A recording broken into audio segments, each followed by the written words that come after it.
Hospital Diary Episode 4. Oxygen is everywhere until you really need it.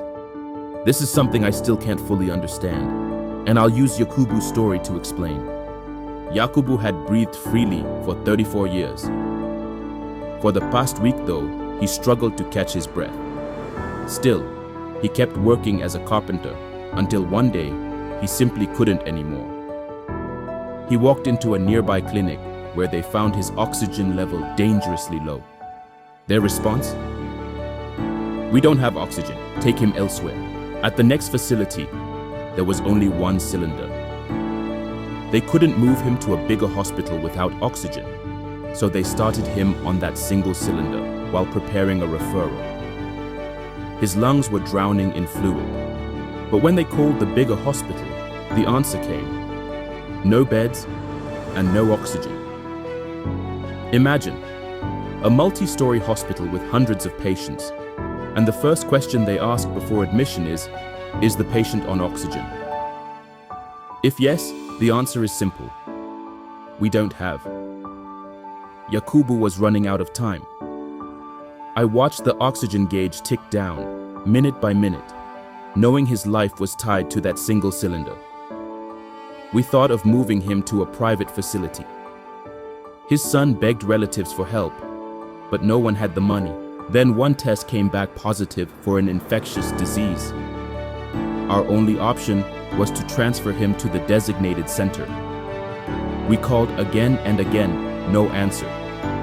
Finally, with the last drops of oxygen, we moved him there.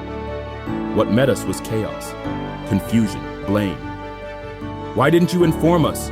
the staff shouted. In front of them, Yakubu looked at me and whispered, "Doctor, I don't want to die." Moments later, he stopped breathing. It hit me hard. We live in a system where staff can say there's no oxygen and still go about work like it's normal. Maybe because it's not our job to secure supplies. But here's the truth. If the ward has no oxygen and you suddenly collapse, it means you too will not get oxygen. We normalize the abnormal every day. Yet, oxygen is not optional. It's life.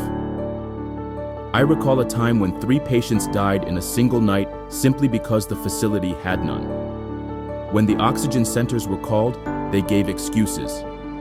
When their boss was contacted, he claimed they were never even informed. And so, the cycle continues. How do you expect healthcare workers to function effectively when the most basic resource is absent?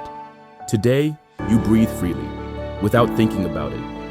But the day you, or someone you love, gasp for air and find only emptiness, you'll understand the cruel irony. Oxygen is everywhere, until you really need it. Yakubu's story is a painful reminder of how broken our system is and how quickly lives are lost when the basics are missing. But the struggle doesn't always end with life. Sometimes it continues even after death. When families who were absent suddenly show up, pressuring doctors for death certificates. That's the story we'll explore in Hospital Diary Episode 5. If these stories resonate with you, make sure to subscribe, share, and let others see the reality of what happens inside our hospitals. This is Obi reporting from the Coded Emergency.